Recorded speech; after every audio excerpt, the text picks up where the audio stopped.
Hey everyone, Robert here, author of Expansion Mastery, the practical guide to living a fully engaged life. Are you ready to start living your life to the fullest?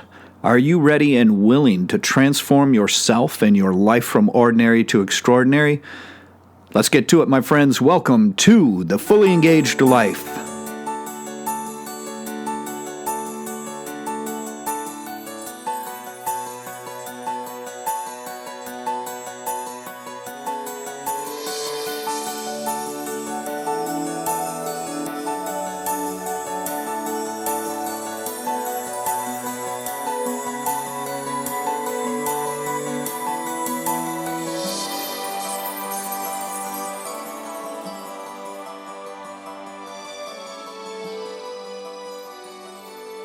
Welcome back to the show, everyone.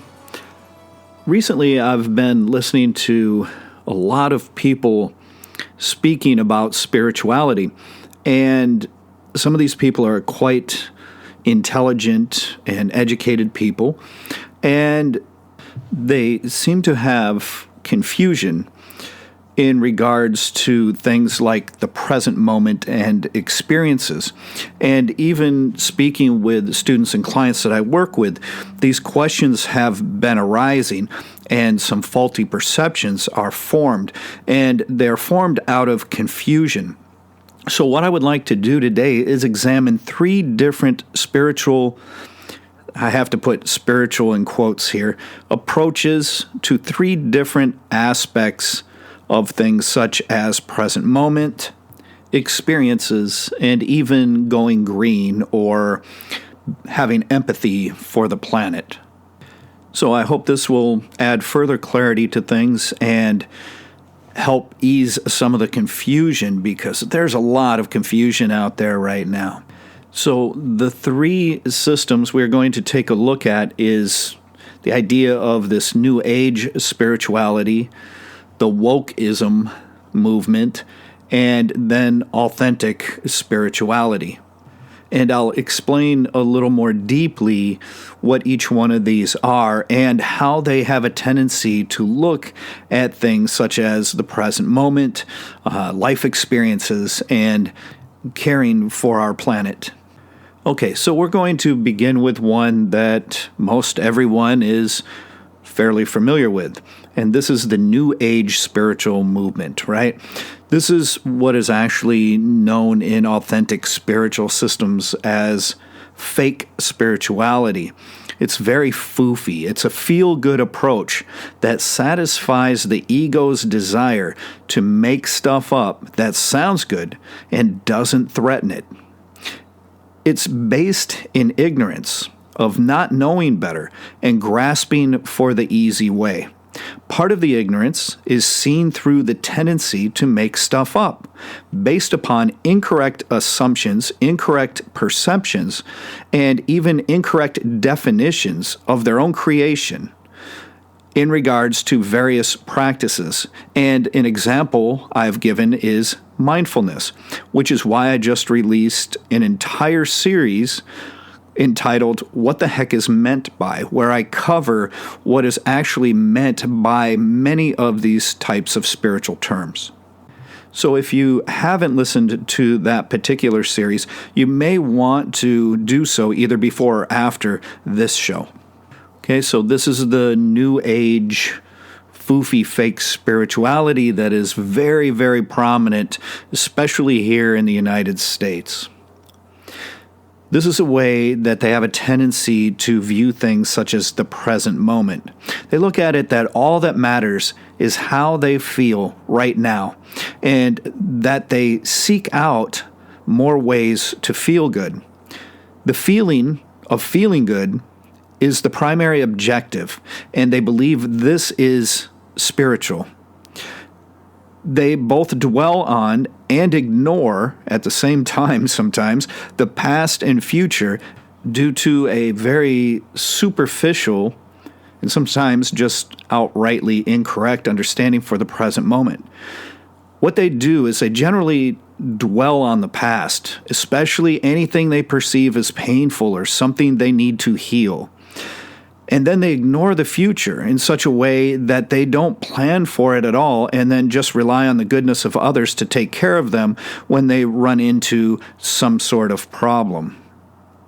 The way they live in the present moment is chasing after the newest, fluffy, feel-good practice. That's why many of them become addicted to the next seminar, the next event, the next program that comes out.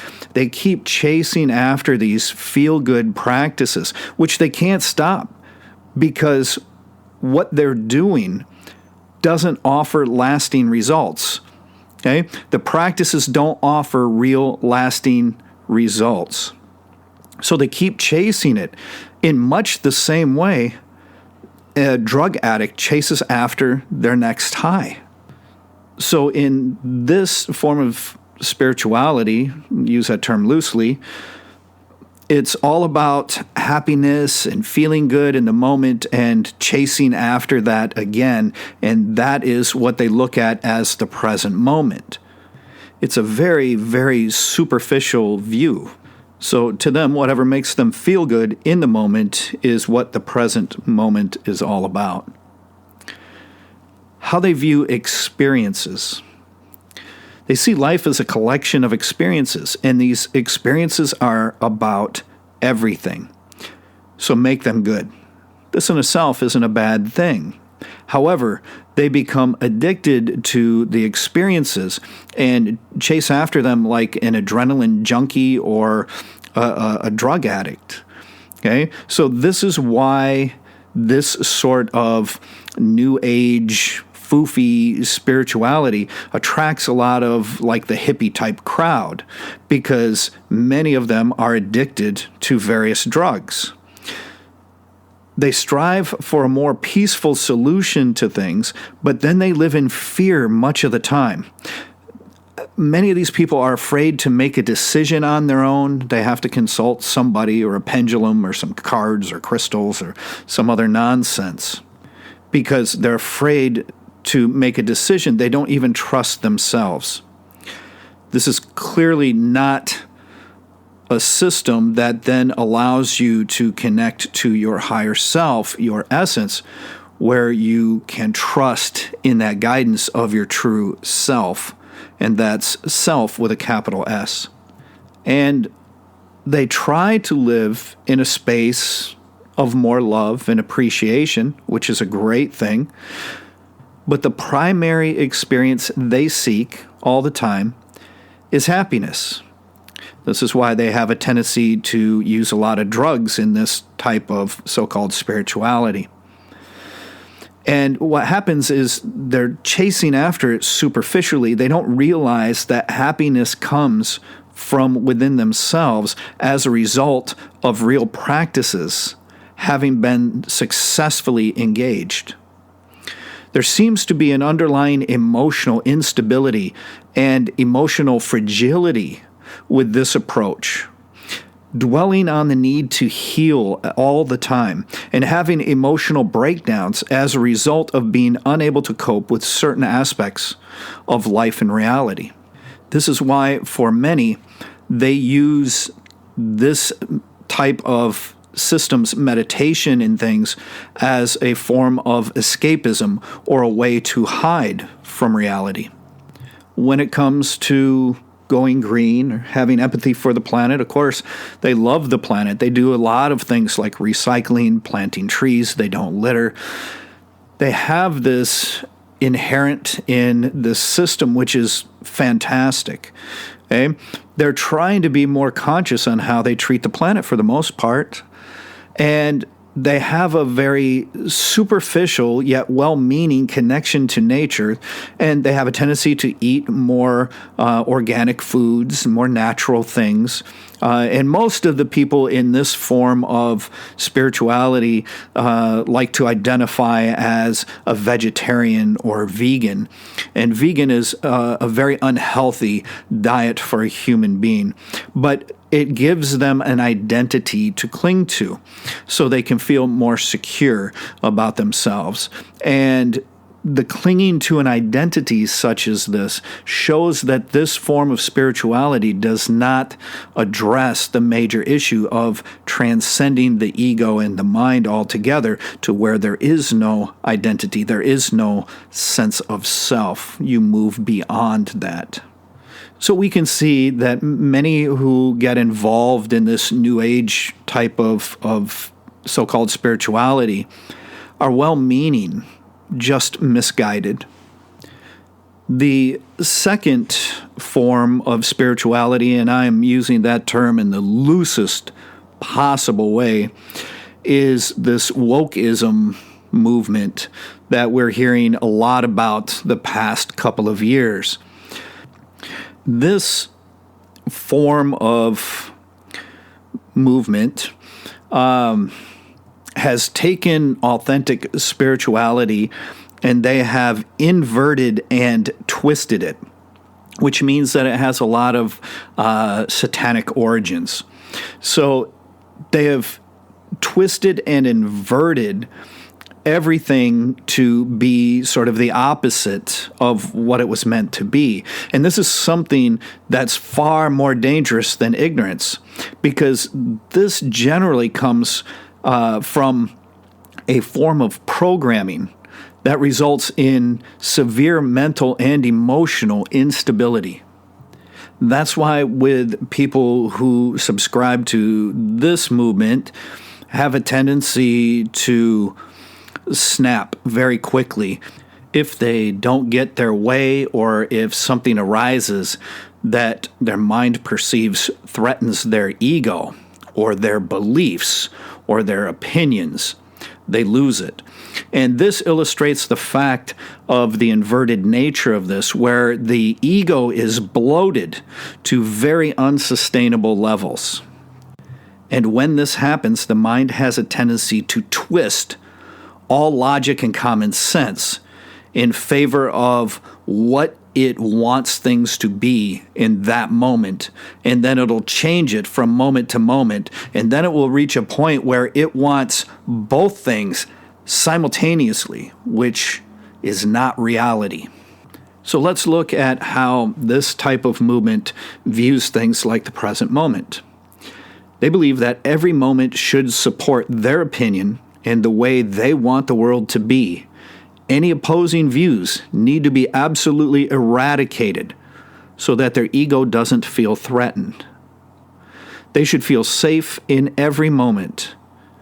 And by they, I'm referring to their ego here. They can't have their ego the least bit threatened at all, ever.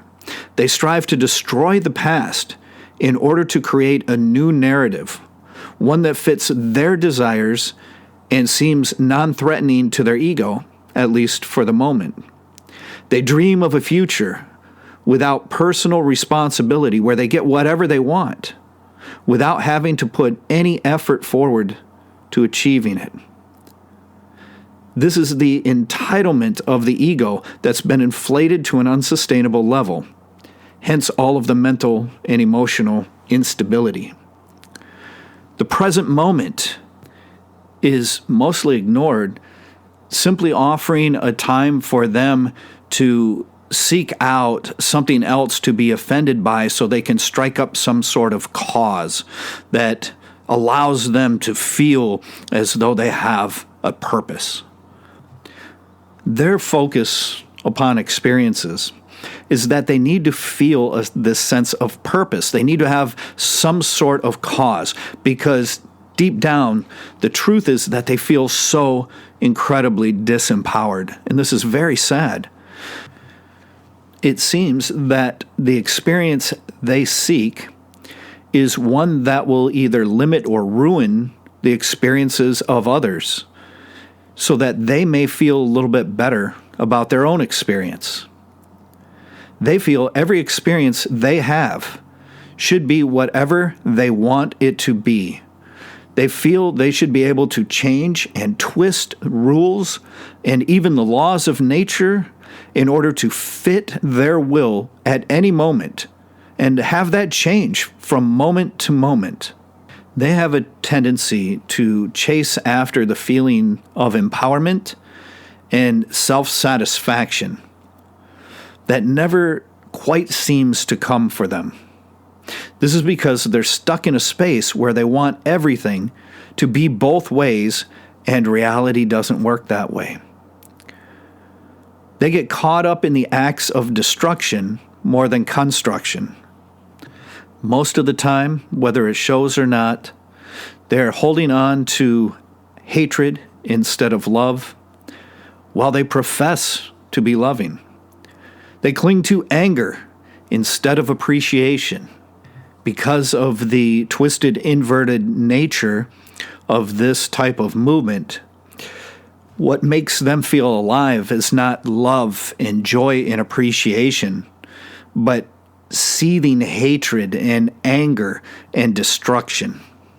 And because of this, it is very dangerous to their mental and emotional health. Not to mention the very opposite of what spirituality actually is, again indicating the inverted nature of this particular movement. In regards to going green and having empathy for the planet, they still have a sense of striving to protect and preserve the planet. Of course, then many of them turn around and do harmful things, burning down buildings and cars and things.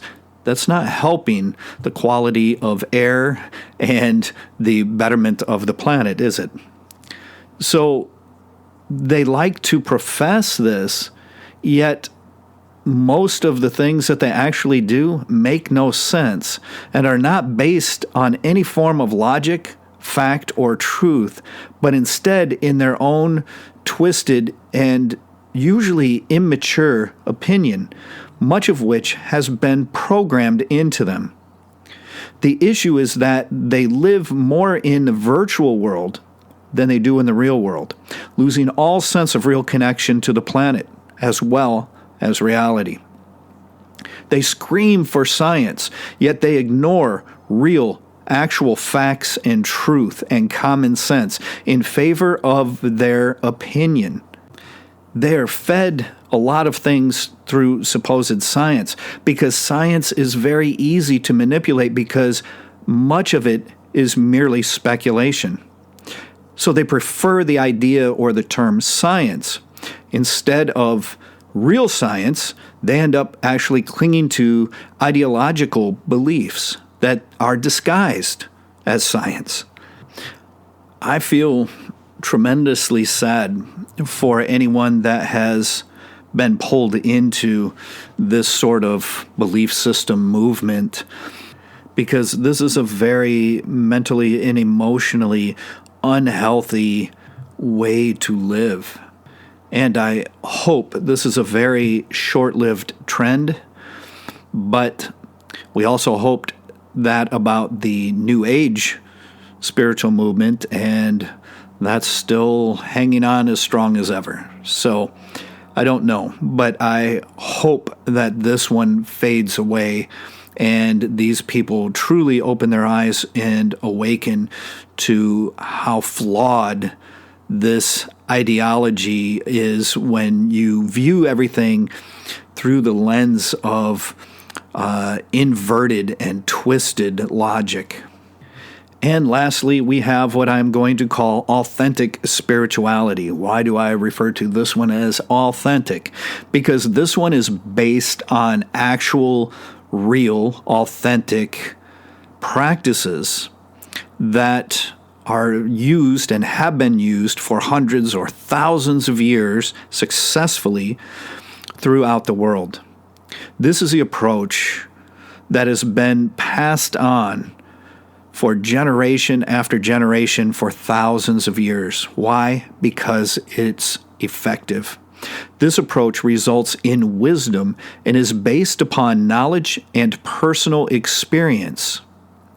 It results in mental and emotional stability through hard work, patience, and perseverance. The result is that we are capable of transcending the mind, leaving the ego behind, and we can embrace, reconnect, remember our true self with a capital S, our higher self, our conscious awareness. This is awakening, and awakening should never be confused with the inverted version referred to as being woke. So in this approach to spirituality, they view the present moment this way. It's looked upon with an understanding that the present moment is something deep. It's the ability to free the mind from the past, no longer dwelling on things that took place in the past, realizing that it's all done and over and gone and no longer exists. They know that dwelling on anything in the future is simply engaging in fantasy and speculation. So they engage in authentic practices in order to silence and still the mind, so they can know what it truly is to be in the moment.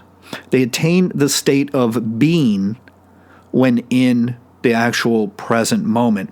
It's not so much to do with the nature of time as much as it is dealing with the mind and the ability to stop it from automatically dwelling upon one extreme or the other, in this case being the past or the future.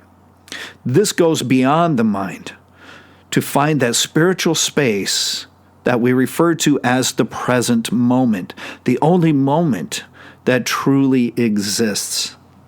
Now, this doesn't mean that they don't learn from the past or plan for the future. They strike a balance between the worldly and spiritual aspects of life to create this harmonious balance of self.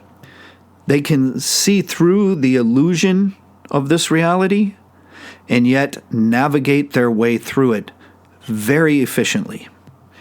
In regards to experiences, especially those that take them from their comfort zone, they realize results in spiritual expansion. It's more about the quality of the experiences than the experience itself, attaining the ability to live each experience fully engaged. This allows you to be more deeply and completely involved in everything you do, and to be able to experience things in all new and different ways where every experience affects you. You're not trying to force yourself on the experience and affect it. You allow it to affect you. The realization here is that the authentic practices can be fully utilized and the benefits attained without religious dogma, while still respecting any religious roots the various teachings may have come from. So here there is an understanding that we are actually just experiencing, and that in so doing, these experiences really don't affect our conscious awareness. However, these experiences do touch upon our conscious awareness in regards to spiritual expansion if we are living them fully engaged. This is why two people can have very different experiences, although they are experiencing the exact same thing at the exact same time. My wife and I took a couple students to Japan a number of years ago, and we visited a local shrine, the Sakuragi Jinja. And while we were there, my wife and I were engaged in speaking with one of the shrine attendants and a young lady that she was training. And we had the most incredible, beautiful, heartfelt interaction. And my wife and I are standing there talking with them, and we had tears well up in our eyes. They had tears well up in their eyes. Our hearts were open and connected. We were having this incredibly beautiful moment, and the other two individuals were there. They're standing there. They're completely oblivious to this. They can't feel it. They can't sense it. They're not involved because they hadn't undergone the practices that we had to attain this state of being and being in the present moment and being fully engaged. So they're just standing there and drinking a soda. Very, very different experiences. They had no emotional context to what their experience was, where ours was filled with this sense of love and joy and appreciation. And it's when you're having those type of experiences, an experience that will never, ever happen again like that, that's when you're involved in something that is helping you expand spiritually. And you're able to recognize it because you'll never forget it. You'll never forget that feeling and connection. And you have been affected by that experience. So then there's going green, or empathy for the planet. This is the type of people who love and respect the planet. They connect deeply to nature itself on all levels, physical, energetic, everything. And they seek to do things on a personal level to show that love and respect, as well as to find new and innovative ways to apply technology to assist in that. There's always a deeper level to this, where they seek to become one with nature and live a more natural life, using technology to help the planet instead of living in technology, such as a virtual reality, to escape reality. There is a sense of natural human interaction with nature and the planet, and understanding that. And I've even written upon some of this in my book, where we talk about having the ability to read the night sky, to read the weather, to navigate by the sky, to understand when the seasons are about to change, to be able to live off the land. This is all living with nature. It's about embracing the reality of nature and realizing that we are here working with, deeply connected to nature. So we take personal responsibility. We recycle, we don't litter, we look for better ways, right? Better materials to make plastic. We stop using styrofoam and plastic things that don't degrade. But at the same time, seeking out technology for ways that we can improve the way we live and different things we can do to help the planet to stay healthy as well. Not to mention how we can live with nature, constantly hiking in the mountains and growing our own food and having a lot of nature around us. It's kind of the opposite of virtual reality, isn't it? So this is the idea. Now, one thing that I feel is interesting to point out here is the timeline succession of these three examples. The authentic spirituality, the awakening, came first, by far. It's been around for thousands of years. After this, which is not all that new, came about like after the 60s or around the 60s with the hippie era, came about this fake spirituality, the New Age movement. And now just recently we have this newest version, this Woke-ism Movement, which is something else entirely. But it's very interesting to note the timeline of the succession of how they're being rolled out. And I'll just leave that there for you to think about. And one has to ask themselves, is this natural, or is this something that's being rolled out? I think we can clearly see that this wokeism thing is taking things in the opposite direction of the consciousness shift that began in 2012. So is it natural or is it by design?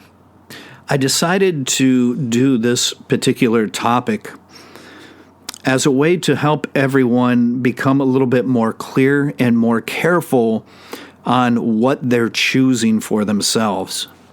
And as usual, don't take my word for any of this. Go out and observe it. Study it for yourself. I've taken a look at all of this. I deeply study everything and observe as much as I possibly can. And this is the obvious conclusion, at least for me, based upon various observations and experiences since I was a child in the 70s. So I ask you to take a look around with an objective mind, see for yourself, think for yourself, and see if you can recognize these sorts of things. See if I'm right. And in this way, you may attain some knowledge based upon your own personal observations and experiences.